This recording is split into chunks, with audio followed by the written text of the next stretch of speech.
नमस्ते, मैं हूं सुरेश कुमार एकलवे और आप देख रहे हैं Hindustan news and tips. Modi सरकार की कश्मीर पर आक्रामक नीति ने पाकिस्तान के साथ चीन के भी होश उड़ा रखे हैं। गलवान घाटी के जिस विवाद को चीन इतना लंबा खींच रहा है, उसके पीछे जिनपिंग को अक्साई चीन का डर खाया जा रहा है। पाकिस्तान की तरह चीन उलझन में नहीं है, बल्कि धूर्त कम्युनिस्ट माइंड समझ गया है कि नई दिल्ली कहां पर निशाना लगा रही है। पर तो उत्तर में चीन भी गलवान मुद्दे को एक हथियार के तौर पर इस्तेमाल करते हुए उसे काट के तौर पर प्रस्तुत कर रहा है। पिछले 2 साल से भारत पीओके और गिलगिट बाल्टिस्तान को लेकर बेहद आक्रामक हुआ है, जिससे चीन के भी पसीने छूटे हुए हैं। यही एक बड़ा डर उसे भारत से टकराने के लिए मजबूर कर रहा है। 5 अगस्त 2019 को ऐतिहासिक तारीख, जिस दिन जम्मू कश्मीर को 70 सालों तक भारत को दूर करने वाले अनुच्छेद 370 को हटाकर फेंक दिया गया। इस दिन गृह मंत्री अमित शाह ने संसद में ऐलान किया कि पूरा जम्मू कश्मीर भारत का है और जो हिस्सा हमारे पड़ोसियों ने हड़प लिया है उसे भारत लेकर रहेगा। उन्होंने कहा कि जब मैं जम्मू कश्मीर का जिक्र करता हूं तो उसमें अक्साई चीन भी शामिल है।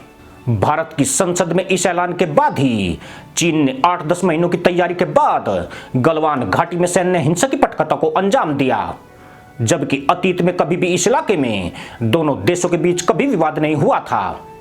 चीन द्वारा गलवान में टकराव की स्थिति इसलिए भी तय की गई क्योंकि यह सीधे तौर पर अक्साई चीन से जुड़ी है और अक्साई चीन पर भारत ठोक बजाकर अपना दावा करता है, जबकि चीन कहता है कि गलवान घाटी अक्साई चीन का हिस्सा है और यह सिंजियांग प्रांत में आता है। यानी ड्रैगन बड़ी बेशर्मी से अक्साई चीन पर कब्जा करके बैठ गया है। वह अरुणाचल प्रदेश पर तो बोलता है, पर भारत के इस इलाके पर पूरी तरह खामोश है। जिस अक्साई चीन को चीन ने हड़पा है, यह सच्चाई जानना भी जरूरी है कि कैसे चीन ने उसे कब्जाया है और क्यों उसे अपने मुस्लिम बाहुल्य राज्य सिंजियांग प्रांत का हिस्सा बताता है। जब चीन इस पर कब्जा कर रहा था, इस दौरान भारत क्या कर रहा था और उसने इसे वापस पाने के लिए क्या किया और क्या इसे दोबारा हासिल किया जा सकता है। साल 1865 में भारत और चीन सीमा का विलियम जॉनसन ने एक सर्वे किया और जॉनसन लाइन के हिसाब से बताया कि अक्साई चीन जम्मू कश्मीर का हिस्सा है। 1899 में एक ब्रिटिश सर्वेयर ने अक्साई चीन को मैकार्ने मैकडोनाल्ड लाइन के हिसाब से चीन का हिस्सा बताया। इसके 50 साल बाद चीन ने अक्साई चीन पर कब्जे के लिए कदम रखा और यहां 1951 में सड़क बनानी शुरू कर दी। इस सड़क के जरिए चीन का सिंजियांग प्रांत तिब्बत से जुड़ गया। चीन की इस कार्रवाई पर भारत ने ज्यादा ध्यान नहीं दिया और इस तरह 1957 में चीन ने 179 किलोमीटर सड़क बनाकर अपने इरादे जाहिर कर दिए। इसके बाद 1962 की जंग हुई और भारत का अक्साई चीन चीन के पास चला गया। 1962 में जब चीन से जंग हुई तो उस वक्त जवाहरलाल नेहरू की सरकार थी। उनकी दृष्टि में अक्साई चीन बंजर और बेकार जमीन थी, जिसमें किसी तरह का उत्पादन नहीं हो सकता था। लेकिन अक्साई चीन रणनीतिक रूप से बेहद अहम है। जिस तरह भारतीय सेना चीनी सेना के मुकाबले डोकलाम में ऊंचाई पर बैठी है, वैसे ही अक्साई चीन पर चीन का कब्जा होने से वह भारत पर एक एडवांटेज रखता है। 1962 की जंग के बाद चीन ने लद्दाख का 7,555 वर्ग किलोमीटर एरिया कब्जा लिया, जिसे हम अक्साई चीन कहते हैं।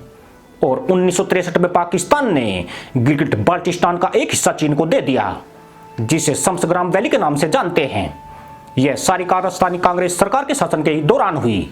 अब भारत ने अक्साई चीन के साथ ही गिलगिट बाल्टिस्तान को लेकर भी मुहिम छेड़ी हुई है। इस इलाके में वह हिस्सा भी शामिल है जो पाकिस्तान ने दहेज में अपने जीजा को दिया हुआ है।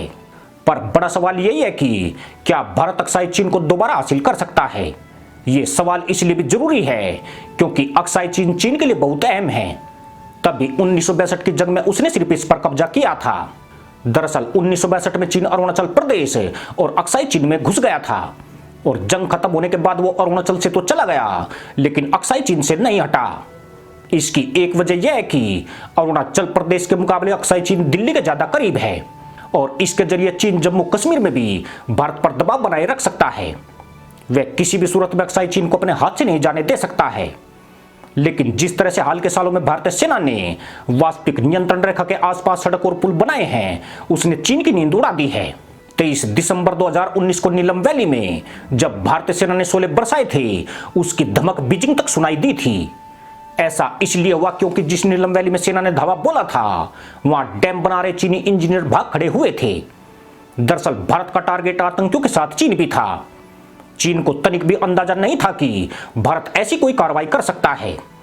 इसके बाद चीन की सरकार को एहसास हुआ कि भारत की बढ़ती आक्रामकता सीपेक के साथ अक्साई चीन के भी खिलाफ है और यह भारत की अक्साई चीन को पाने की पूर्व रिहर्सल है। इससे पहले भारत की रणनीति डिफेंसिव यानी सुरक्षात्मक रही है, लेकिन जंग अगर दूसरे के घर में घुसकर लड़ी जाए तो बेहतर होता है। इसी रणनीति के तहत पिछले कुछ सालों में भारतीय सेना ने अपने तेवर बदल दिए हैं और कहीं ना कहीं चीन की टीस भी यही है। इसी के साथ अनुमति दोस्तों, जय जवान जय किसान जय हिंद वंदे मातरम।